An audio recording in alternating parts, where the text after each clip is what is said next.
بسم اللہ الرحمن الرحیم۔ درس حدیث ہے، اور حدیث جو ہے وہ کس بارے میں ہے کہ اہل و عیال پر خرچ کرنا بھی صدقہ ہے، گھر والوں پر۔ اس میں حدیث ہے کہ حضرت ابو مسعود سے روایت ہے کہ رسول نے فرمایا کہ جب مسلمان اپنے اہل و عیال پر کچھ خرچ کرتا ہے اور اسے ثواب کا کام سمجھتا ہے تو اس کا یہ خرچ کرنا اس کے لیے صدقہ ہو جاتا ہے۔ اللہ تعالیٰ نے انسان کو عبادت کے لیے پیدا فرمایا اور پھر زندگی گزارنے کا ایسا سلیقہ اور ایسا آداب سکھائے کہ انسان کی زندگی کا ہر مرحلہ عبادت بن جائے۔ انسان جب مل جل کر زندگی گزارتا ہے تو ظاہر ہے کہ اسے اپنی بیوی بچوں کے لیے رہائش، کھانا، لباس اور دیگر ضروریات زندگی کا بھی انتظام کرنا ہے۔ اللہ تعالیٰ نے اس عمل کو بھی نیکی اور صدقہ شمار فرمایا، یہاں تک کہ صحیح مسلم کی ایک روایت جو حضرت ابو ہریرہ سے منقول ہے، اس میں اللہ تعالیٰ آپ صلی اللہ علیہ وسلم ارشاد نبوی ہے کہ ایک دینار وہ جو کہ تم اللہ کے راستے میں خرچ کرو، اور ایک دینار وہ جسے تم غلام آزاد کرنے میں خرچ کرو، ایک دینار وہ جو تم کسی مسکین کو خیرات کرو، اور ایک وہ دینار جو تم اپنے اہل و عیال پر خرچ کرو، تو ان سب دیناروں میں اجر و ثواب کے اعتبار سے زیادہ بڑا دینار وہ ہے جو تم اپنے اہل و عیال پر خرچ کرو۔ یہاں لفظ صدقے کی وضاحت بھی ضروری معلوم ہوتی ہے، اس لیے کہ قرآن و سنت میں لفظ صدقہ زکوٰۃ کے لیے بھی استعمال ہوتا ہے اور خیرات کے لیے بھی اور عام نیکی کے معنی میں بھی۔ چنانچہ صدقے سے مراد اگر زکوٰۃ یا خیرات ہو تو ایسا مال خاص مستحق افراد کو دینے کی ہدایت دی گئی ہے۔ سورہ توبہ کی آیت 60 میں اللہ تعالیٰ نے 8 مصارف بیان فرمائے ہیں، لیکن یہاں اس حدیث میں اہل و عیال پر خرچ کرنے کو جو صدقہ کہا گیا ہے، اس سے مراد عام نیکی کا کام ہے، یعنی جو بس اللہ کی رضا کے لیے ہو، اس میں نیت زکوٰۃ کی، خیرات کی یہ نہ ہو۔ آپ صلی اللہ علیہ وسلم کے مطابق اہل و عیال پر خرچ کرنا صدقہ ہے، تو پھر ایک اور ارشاد نبوی بھی ذہن میں رکھنا چاہیے، یعنی اللہ تعالیٰ صرف پاکیزہ اور حلال چیز کو قبول فرماتا ہے، لہٰذا انسان اگر حلال مال سے اپنے اہل و عیال پر خرچ کرے تو یہ صدقہ شمار ہوگا، اس لیے کہ صرف وہی صدقہ قبول ہوتا ہے جو حلال مال سے ہو۔ صحیح مسلم کی ایک روایت کے مطابق رسول نے صدقے کے آداب کی تعلیم دیتے ہوئے فرمایا، ارشاد نبوی میں یہ سمجھایا گیا ہے کہ صدقے کا مال اس انداز سے دو کہ تم خود فقیر و مفلس نہ بن جاؤ، بلکہ کچھ غنا باقی رہے، یعنی ایسا بھی نہ ہو کہ سارا کچھ اللہ کے راستے میں خرچ کر تو بعد میں خود لوگوں سے مانگتے پھرو، یعنی اپنے اہل و عیال کی ضروریات زندگی کے بقدر مال و اسباب کو رکھ لو، اس کے بعد جو کچھ بچا رہے اسے خدا کے نام پر خیرات کر دو، اور پھر خیرات کرنے میں بھی یہ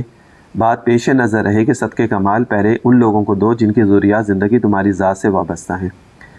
اہل و عیال کی ضروریات کہاں تک پورا کرنا نیکی ہے، اس کے لیے قرآن حکیم سے ایک اصول تو یہ معلوم ہوتا ہے، کلوا واشربوا ولا تسرفوا، کھاؤ پیو لیکن فضول خرچی نہ کرو۔ انسان کے پاس جس قدر آمدنی کے وسائل ہوں اس کے ذریعے حلال مال کما کر اہل و عیال پر خرچ کرتا رہے، لیکن اس خرچ میں بھی اعتدال و میانہ روی شامل رہے۔ سورہ فرقان میں اللہ تعالیٰ نے اپنے نیک بندوں کے اوصاف بیان فرمائے ہیں، ان کی یہ بھی خوبی ہے کہ والذین اذا انفقوا لم یسرفوا ولم یقتروا وکان بین ذلک قواما، اور رحمان کے بندے وہ ہیں کہ جب وہ خرچ کریں تو نہ فضول خرچی کریں اور نہ تنگی کریں، بلکہ ان کا خرچ ان کے درمیان اعتدال کے ساتھ ہوتا ہے۔ تو سب سے پہلے اہل و عیال پر خرچ کرنا تو ہے، لیکن اس کے بعد اللہ کے راستے میں خرچ کرنا بھی ضروری ہے۔ اب یہ نہیں کہ انسان اپنے اہل و عیال پر ان کو شاپنگیں کروا رہا ہے، کپڑے دلا رہا ہے، کھانے پینے، ہوٹلنگ، ریسٹورنٹ گھومنا پھرنا سب ہو رہا ہے کہ جی حدیث میں ہے کہ اپنے گھر والوں پہ خرچ کرو، اور اللہ کے راستے میں غریبوں کی مدد نہیں کر رہا۔ انسان کے پاس جس قدر آمدنی کے وسائل ہوں ان کے ذریعے حلال مال کما کر اہل و عیال پر خرچ کرتا رہے، لیکن اس خرچ میں بھی اعتدال و میانہ روی شامل رہے۔ اللہ نے قرآن میں فرمایا کہ اپنے نیک بندوں کے اوصاف بیان فرماتے ہوئے ان کی یہ خوبی بھی بیان فرمائی،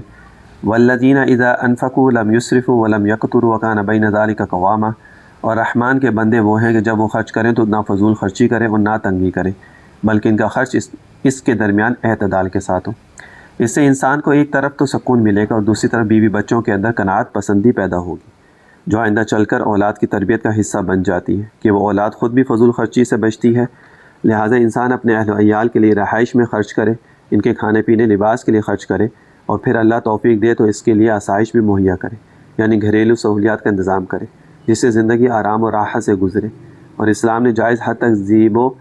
زینت اختیار کرنے کی بھی اجازت دی ہے، اس لیے اہل و عیال پر شرعی حدود کے اندر رہتے ہوئے آرائش کی مد میں بھی خرچ کر سکتا ہے۔ الغرض انسان اپنے اہل و عیال کی رہائش، آسائش اور آرائش پر تو خرچ کر سکتا ہے، لیکن ایک چیز سے اسلام نے قطعی طور پر روکا ہے، اور وہ ہے نمائش، دکھاوا، دوسروں کے اہل و عیال پر اپنے اہل و عیال کی امارات اور اپنی دولت ظاہر کرنا۔ قرآن و سنت میں اس سے سختی سے منع فرمایا گیا۔ دور جدید میں نمود و نمائش ایک ایسی بیماری ہے جس کی خاطر انسان حلال حرام کی تمیز کیے بغیر دولت کے حصول میں سرگرداں ہے، اور اس ریتیلے تپتے صحرا زدہ صحرا کا کوئی کنارہ نہیں، جس کا نتیجہ بے سکونی اور جرائم کی شکل میں سامنے آتا ہے۔ یعنی ظاہر سی بات ہے، جب انسان ان سب چیزوں کو دیکھتا ہے اور وہ مہیا نہیں کر سکتا، پھر انسان غلط راستے کے اوپر بھی چلتا ہے۔ فلاں کے بچے ایسے کپڑے پہنتے، میں اپنے بچوں کو اس سے بڑھ کر پہناؤں گا، فلاں کے اہل و عیال کے پاس ایسی سواری ہے، میں اس سے عمدہ سواری لاؤں گا۔ یہ دوڑنا ختم ہونے والی ریس ہے، اس لیے اسلام نے ہمیں قناعت، صبر اور شکر کی تعلیم دی۔ بس انسان حلال مال کمانے کی فکر کرے اور اہل و عیال پر فضول خرچی اور نمائش کے جذبے سے پاک ہو کر خرچ کرے، اور ہر وقت اہل و عیال کے اندر اخلاقی اوصاف پیدا کرنے کی فکر رکھے۔ بیوی بچوں پر خرچ کرنے کے دوران اگر بے جا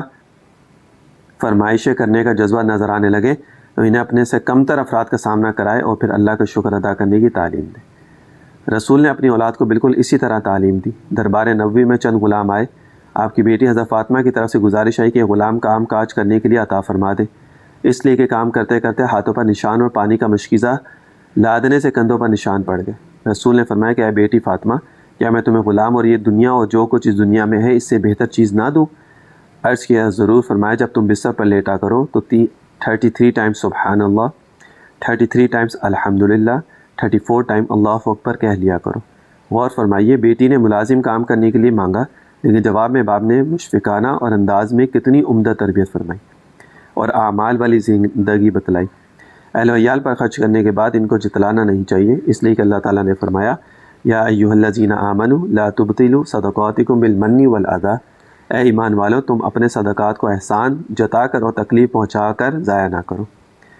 اہل و عیال پر خرچ کرنے کے دوران یہ بات بھی معاشرے میں سامنے آتی ہے کہ لوگ بیٹوں کو بیٹیوں پر ترجیح دیتے ہیں۔ ابو داؤد میں حضرت عبداللہ بن عباس کی روایت ہے، رسول نے اس شخص کے لیے جنت کی بشارت دی جو اپنی بیٹیوں کو بیٹوں پر ترجیح دیتا ہے۔